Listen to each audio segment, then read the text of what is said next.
Hey guys, we're back and we're looking at Unwrapping the Pharaoh's lesson number 8. This title is The Shoddy Pyramids.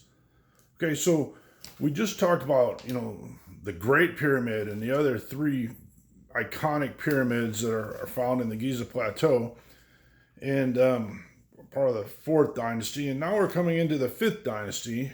And the first king of the 5th dynasty is Userkaf. Okay, and his lineage comes from Neferhotepes, which she was the daughter of the 4th dynasty king Jedefre. Remember, he ruled 8 years only and built his pyramid, somewhere else, and then we went back to the Giza Plateau. So that's how his lineage comes from, and so he decides, this Userkaf decides that he's going to build his pyramid in Saqqara, and it's just outside the east wall of Djoser's step pyramid. His dimensions are just 240 feet by 240 feet at the base and 161 feet tall. And the whole reason this chapter is called the Shoddy Pyramids because they weren't built very well. They're completely falling apart. He and his successors all built shoddy pyramids. Instead of layers of stone, it was just basically the whole core of it was just piles of stone kind of piled up. It was almost like he was making a fake pyramid per se. He, mounded some rubble and some rubbish together and then tried to put walls around it is what it looked like. But then he faced them with limestone blocks. This area is called, in Saqqara, it's kind of in between Saqqara and Giza, and it's called Abu Sir. And there was the kings of the 5th dynasty built in this area, and they were all shoddy pyramids. Questioning, what was going on. Was Egypt in its decline at this point? Nobody's really sure, but their building skills were not like their forefathers.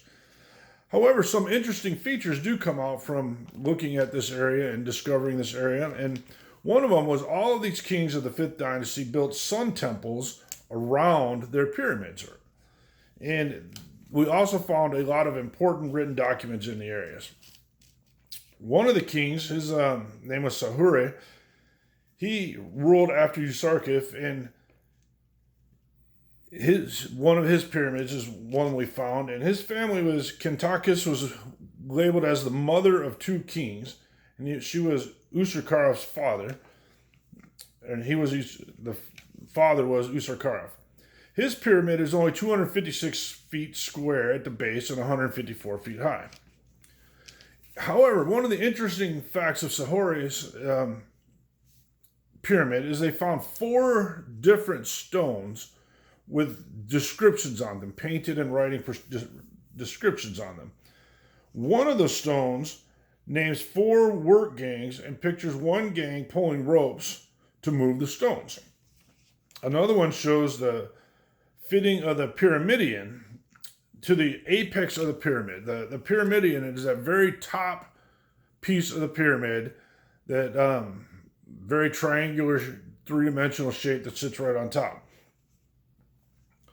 And then one of the stone descriptions shows women dancing at the time of the fitting of the pyramidion. And the other one they don't discuss in the book, so I don't know if they were able to tell what it was or not. But there was definitely some descriptions on it. Then the other thing they found around Sahure's pyramid is a mortuary temple, and there they found different papyri in it. The last king of the 5th dynasty, his name is Unas, and his pyramid was just south of the step pyramid of Saqqara, and it was completely tumbled down and destroyed. How they even determined it was a pyramid is questionable, except for the things they found around it and in it. One of them being the tomb chamber. In the tomb chamber, they found writing on the walls. And they believe that Unas is the first pharaoh to introduce writing into the pyramids. He had vertical columns of hieroglyphics. And some of those passages were from the Book of the Dead. So who cares?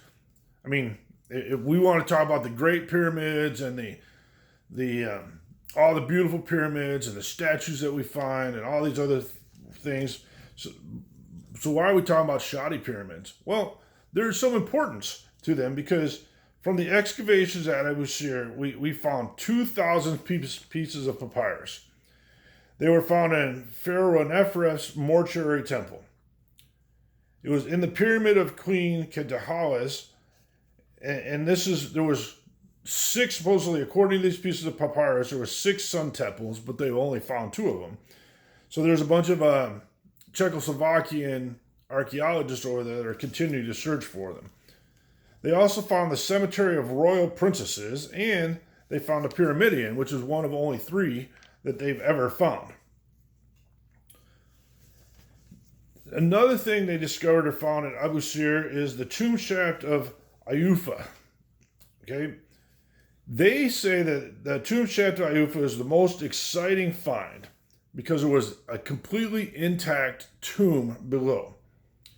All the way down in this tomb chamber, there was furniture 82 feet down into the thing. And they also found the complete sarcophagus of Ayufa. Ayufa was the Egyptian priest and a palace administrator, and his name truly means he is great. His sarcophagus that they found weighed 50 tons. So, quick lesson, but one of the things that the importance of continuing to search these areas and learn from these areas is, even though the pyramids were shoddy, even though their construction was not great, that most of it was rubble and falling apart by the time we discovered it. I say we in the modern era, we were able to find a lot of valuable information. So we're able to discover and learn all kinds of things, even from areas where we might not see the value in it. And that's a good life lesson. Have a great day.